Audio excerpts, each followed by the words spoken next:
Chapter 16, in which Fix does not seem to understand in the least what is said to him.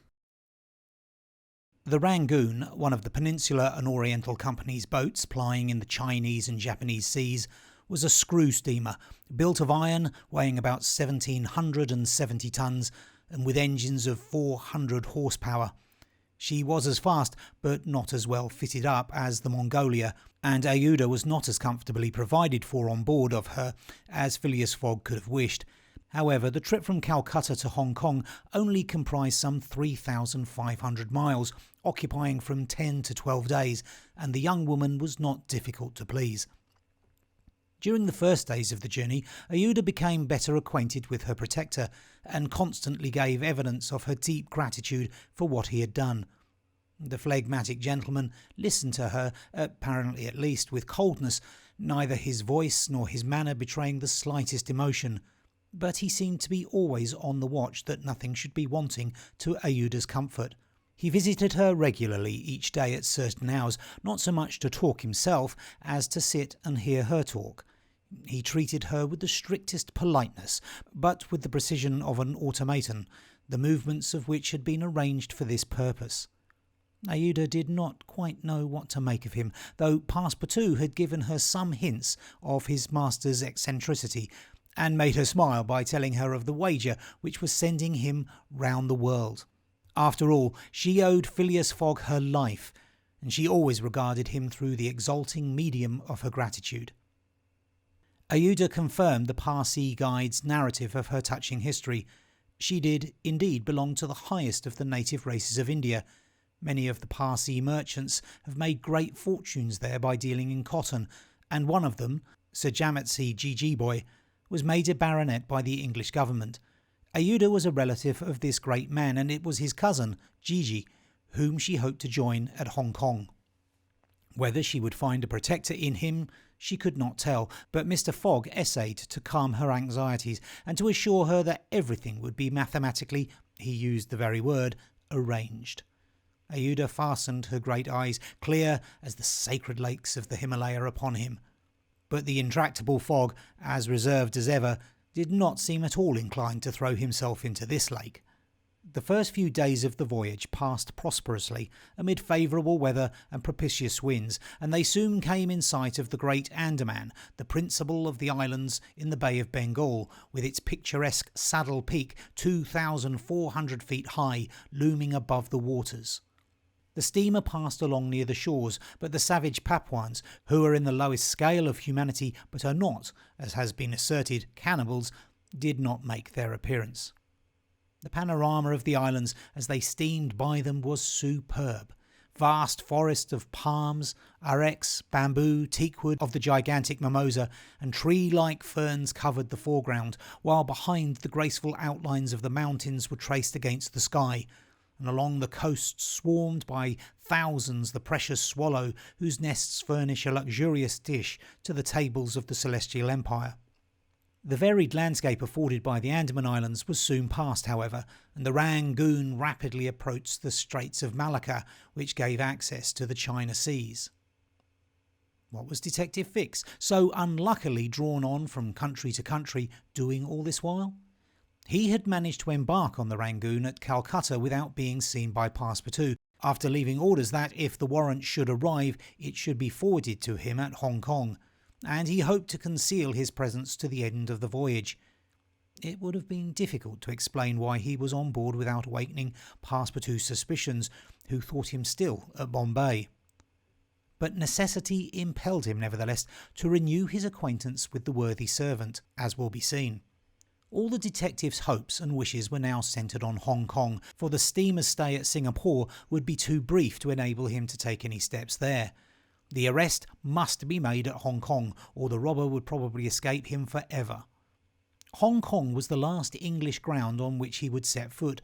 Beyond China, Japan, America offered to Fogg an almost certain refuge. If the warrant should at last make its appearance at Hong Kong, Fix could arrest him and give him into the hands of the local police, and there would be no further trouble. But beyond Hong Kong, a simple warrant would be of no avail. An extradition warrant would be necessary, and that would result in delays and obstacles of which the rascal would take advantage to elude justice. Fix thought over these probabilities during the long hours which he spent in his cabin, and kept repeating to himself, "Now, either the warrant will be at Hong Kong, in which case I shall arrest my man, or it will not be there, and this time it is absolutely necessary that I should delay his departure. I failed at Bombay and I failed at Calcutta. If I fail at Hong Kong, my reputation is lost. Cost what it may, I must succeed. But how shall I prevent his departure, if that should turn out to be my last resource?" Fix made up his mind that, if worst came to worst, he would make a confidant of Passepartout and tell him what kind of a fellow his master really was. That Passepartout was not Fogg's accomplice he was very certain. The servant, enlightened by his disclosure and afraid of being himself implicated in the crime, would doubtless become an ally of the detective. But this method was a dangerous one, only to be employed when everything else had failed. A word from Passepartout to his master would ruin all. The detective was therefore in a sore strait. But suddenly a new idea struck him. The presence of Aouda on the Rangoon, in company with Phileas Fogg, gave him new material for reflection. Who was this woman? What combination of events had made her Fogg's travelling companion? They had evidently met somewhere between Bombay and Calcutta, but where? Had they met accidentally, or had Fogg gone into the interior purposely in quest of this charming damsel? Fix was fairly puzzled. He asked himself whether there had not been a wicked elopement, and this idea so impressed itself upon his mind that he determined to make use of the supposed intrigue. Whether the young woman were married or not, he would be able to create such difficulties for Mr. Fogg at Hong Kong that he could not escape by paying any amount of money. But could he even wait till they reached Hong Kong?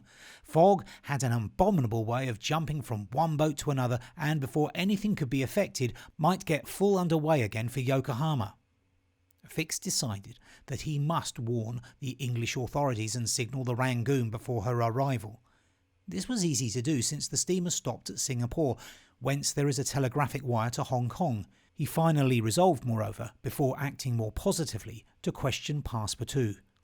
It would not be difficult to make him talk, and as there was no time to lose, Fix prepared to make himself known. It was now the 30th of October, and on the following day the Rangoon was due at Singapore. Fix emerged from his cabin and went on deck. Passepartout was promenading up and down in the forward part of the steamer. The detective rushed forward with every appearance of extreme surprise and exclaimed, "You here, on the Rangoon?" "What, Monsieur Fix, are you on board?" returned the really astonished Passepartout, recognised his crony of the Magnolia. "Why, I left you at Bombay, and here you are, on the way to Hong Kong. Are you going round the world too?" No, replied Fix. "I shall stop at Hong Kong, at least for some days." Said Passepartout, who seemed for an instant perplexed. "But how is it I have not seen you on board since we left Calcutta?" "Oh, a trifle of seasickness. I've been staying in my berth. The Gulf of Bengal does not agree with me, as well as the Indian Ocean. And how is Mr. Fogg?" "As well and as punctual as ever, not a day behind time. But, Monsieur Fix, you don't know that we have a young lady with us." "Young lady?" replied the detective, not seeming to comprehend what was said.